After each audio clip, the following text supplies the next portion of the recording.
ఇప్పటి వరకు సినిమా వాళ్ళు ప్రభుత్వాలను అయ్యా మా పైరసీ అరికట్టండి అని చెప్పి అడగడం చూసాం. మా సినిమా టికెట్ ధరలు పెంచుకుంటాం అవకాశం ఇవ్వండి అని అడగడం చూసాం. మా సినిమాలకు రాయితీలు ఇవ్వండి అని చెప్పి అడగడం చూసాం. ఈసారి సినిమా వాళ్ళకు పాపం కొత్త కష్టం వచ్చింది. అదే డీజిల్ రూపంలో. సినిమా వాళ్ళు అటు ఆంధ్రప్రదేశ్ ముఖ్యమంత్రి గారికి తెలంగాణ ముఖ్యమంత్రి గారికి వినతులు పెట్టుకుంటున్నారు.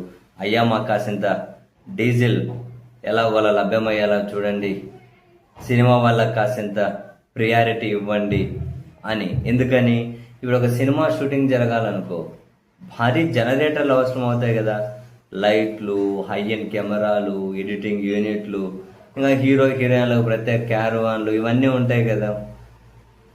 ఇప్పుడేమో డీజిల్ దొరకట్లే, షూటింగ్లేమో వాయిదా వేసుకోవాల్సిన పరిస్థితి. షూటింగ్లు వాయిదా వేసుకుంటుంటే ఉన్న కష్టాలు ఏంటి? ఈ కాల్ షీట్లతో ఇబ్బంది అవుతుందా? మళ్ళీ లొకేషన్కి ఆల్రెడీ కట్టి ఉంటారు, లొకేషన్ అద్దె పెరిగిపోతుందా? అండ్ ఈ జూన్ జూలైలో విడుదల కావాల్సినటువంటి సినిమా పోస్ట్ ప్రొడక్షన్ పనులు అవి ఆగిపోతున్నాయట. సో మా మొత్తం ప్లాన్లు, మా మొత్తం ప్రణాళికలు తలకిందులు అయిపోతాయి, తీవ్రంగా నష్టపోతాం. కాబట్టి మాకు ఏం ఆటంకం లేకుండా డీజిల్ వచ్చే విధంగా ఏమైనా ఏర్పాట్లు చేయండి అని. కొందరేమో తెలిసిన వాళ్ళ దగ్గర అదో ఏదో ఎక్కువ బ్లాక్లో ధర పెట్టి కొనుక్కుంటున్నారు, కొందరేమో సినిమా షూటింగ్లు ఆపేస్తున్నారు. అట్లా కొనుక్కోవాలన్నా ఎక్కువ ధర పెట్టి దొరకని పరిస్థితి ఉందట. అందుకని ప్రభుత్వాలకి ఇది అనూహ్యమైన కష్టం సినిమా వాళ్ళకు. బట్ సినిమా వాళ్ళ వ్యూ పాయింట్లు ఇది కరెక్టే. సినిమా షూటింగ్ జరగాలంటే డీజిల్ ఎక్కువనే కావాలి. షూటింగ్ రద్దు అయితే ఎంత నష్టం అన్నది తెలుసు.